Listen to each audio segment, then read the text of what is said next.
We are Carrie and Josh. We are sharing things that, in our experience, worked for us and could also work for you.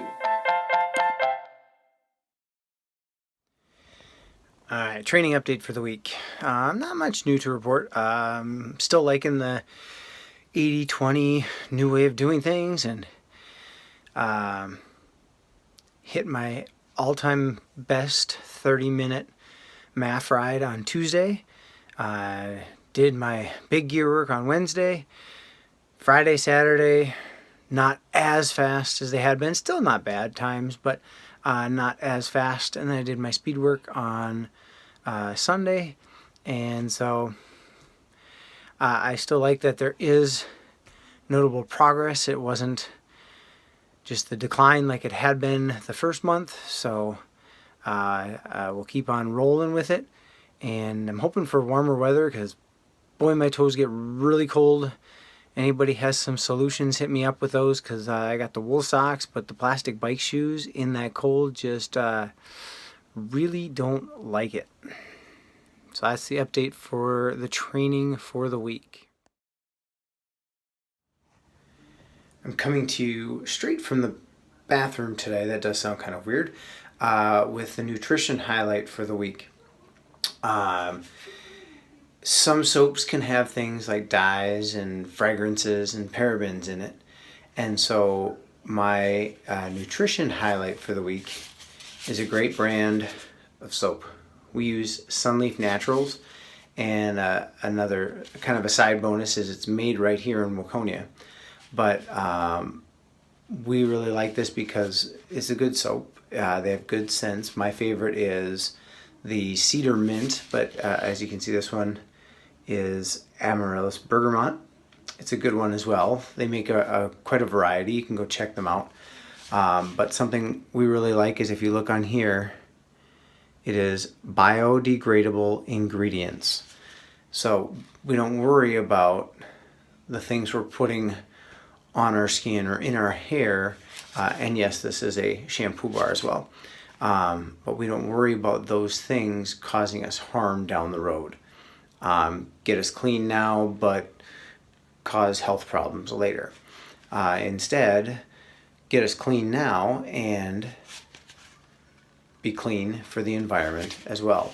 So if you need a good soap, looking for a good clean change, Sunleaf Naturals is a good way to go. So my workout highlight for the week is, I talked about it a little bit before, but adding some variety.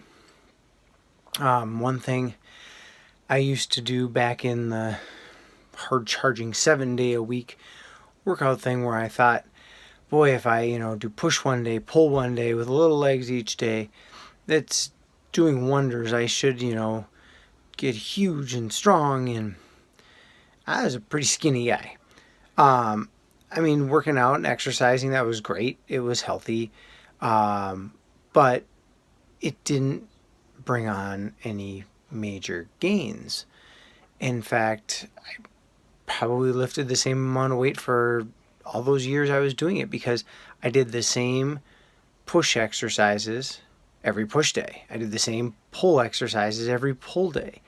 And my body got used to it. And I was never sore.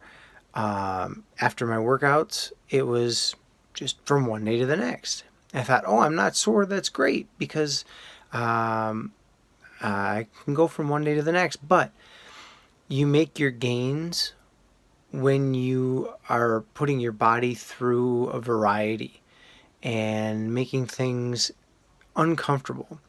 So what I've done is, there's a couple staples in each of the push and pull workouts, but my last workout, I always finish with something different each day. I do two push workouts, chest exercise workouts. And I have a push-up, and I think I've done that in a video, talked about 1 minute on, as many push-ups as possible, 1 minute off. And then I have the banded push-up type bench press in there. And one of the days I do flies, and another day I do pullovers. So I do something a little bit different, so it's not the same every time.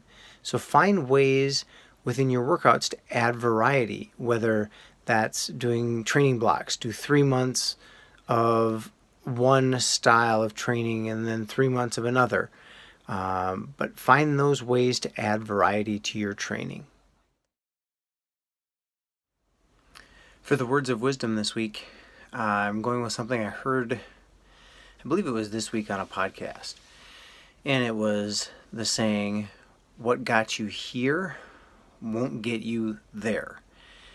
And I thought, boy, that just is a perfect thought for this whole MAF experiment. For years, I've been doing triathlons for quite a while, 10 years at least.